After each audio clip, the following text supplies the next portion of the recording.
Now, joining us in the studio today to further discuss the situation with North Korea is Professor Lee Shin-wha from Korea University's Department of Political Science and International Relations. Professor Lee, welcome to the show. Thank you. Now, over the last few days, there have been some mixed messages coming out of the White House. Mike Pompeo has said that there is no timeline being given to North Korea to give up its nuclear weapons. But then just 2 weeks ago, he said that he expects North Korea to give up its nuclear weapons by 2020, the end of President Trump's first term. What should we make of these two statements? Well, obviously, that contradicts what he said previously, right? Because they said they will continue to make progress, right? And also try to make a disarmament or denuclearization by the Trump's first term, that is current term, which will end January 2021. So obviously, it was contradict that remark. And another thing is, I think that is also sharply contrasted with the U.S. senior defense officers talking about, they are gonna present soon detailed timeline with a specific ask for North Korea. So that happens, right? And in my opinion, probably U.S. wish to be a bit cautious while they are very busy with making some detailed negotiation with North Korea now. Look, considering the 70-year of hostility or conflict between those two countries, it must be very, premature, right, or unpredictable to make a concrete agreement only 2 weeks after those what we call historic summit. But more importantly, I think I don't want to mention about CVID and VNI was missing in the statement, Sure. but because there was enough controversies over that. But no matter what we talk about here, if there's no clear statement or agreement at the top leaders level, it is extremely hard to make concrete, consistent the policy or like a detailed roadmap at the working level dimension. So I think that is another reason for those U.S. State Secretary was going back and forth. Do you think that's one of the reasons why follow-up talks seem to be delayed at the moment? I mean, they said right after the US-North Korea summit that follow-up talks would start in the next week. It's now been 2 weeks and there's still no sign of it. Does that show that actually there's still a lot of differences that they need to discuss before they even sit down to meet? I do believe so, because look, think about 3 months ago. We never expect anything can happen, right? Although our special envoy went to Washington and Trump making a very impromptu yes. I think the party who surprised most must have been North Korea itself.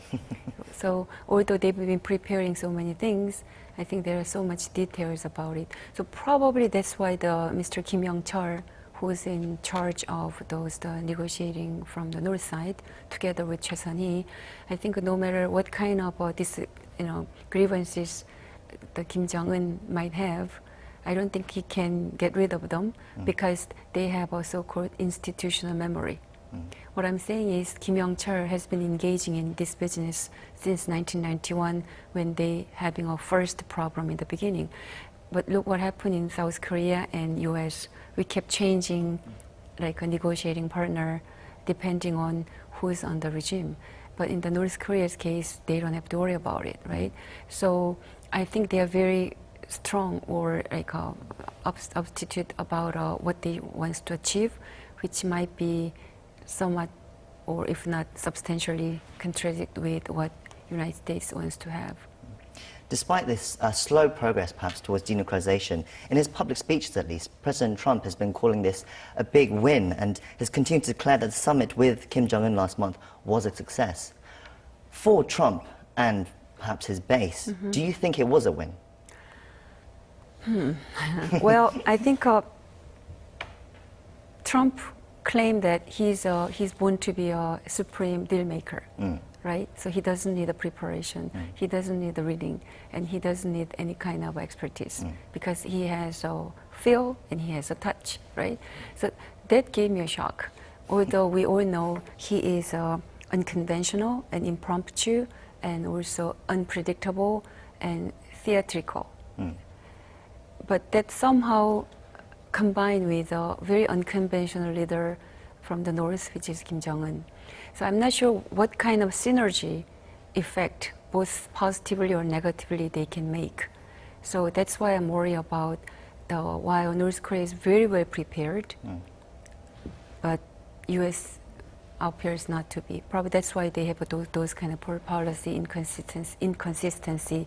We just see it despite the Trump or other U.S.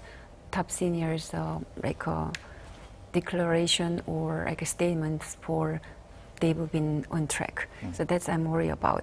But main thing is the biggest news from Singapore was not the joint statement, right?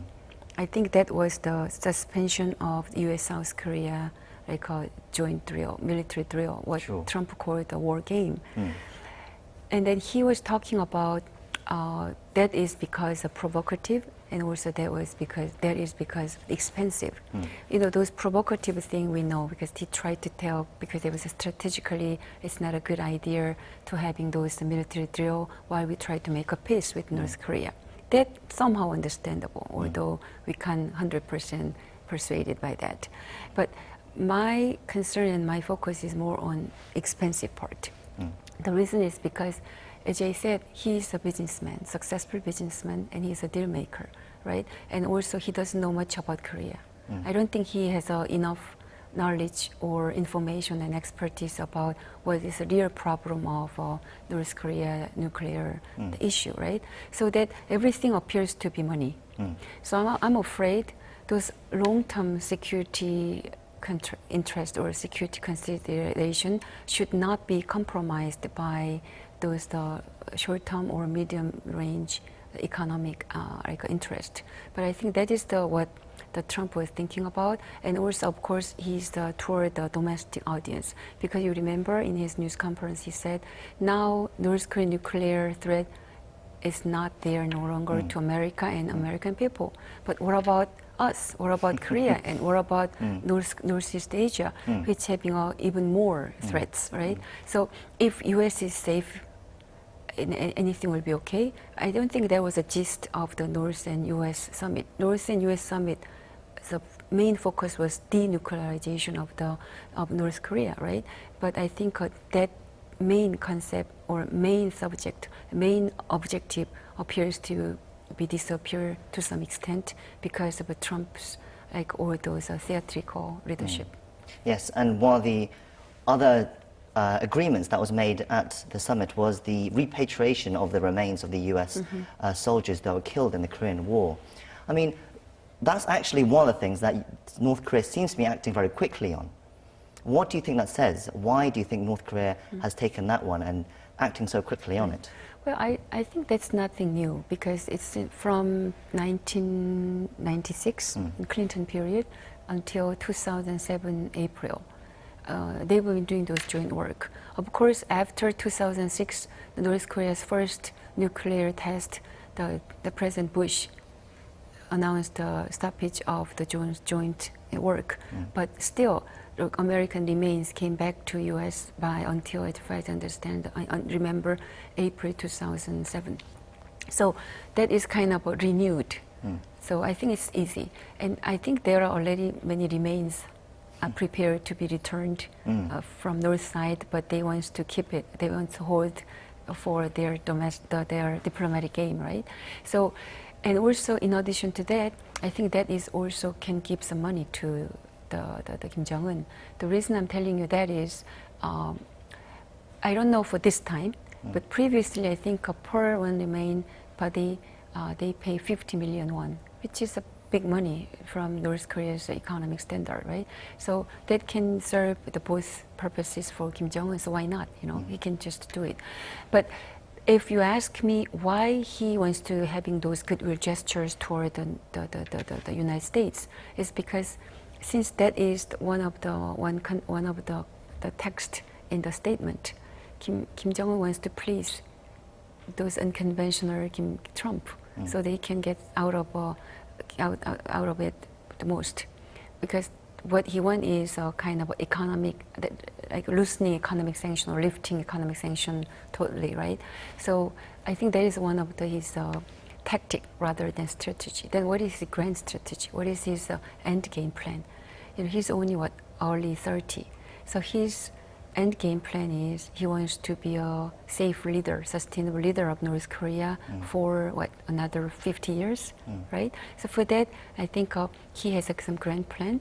For that, he needs to please the domestic audience.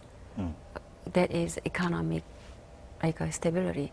For those economic stability, as we all know, North Korea has a long history of asking international community for economic aid, or lifting or loosening economic sanction in exchange of either denuclearization or before the disarmament, right?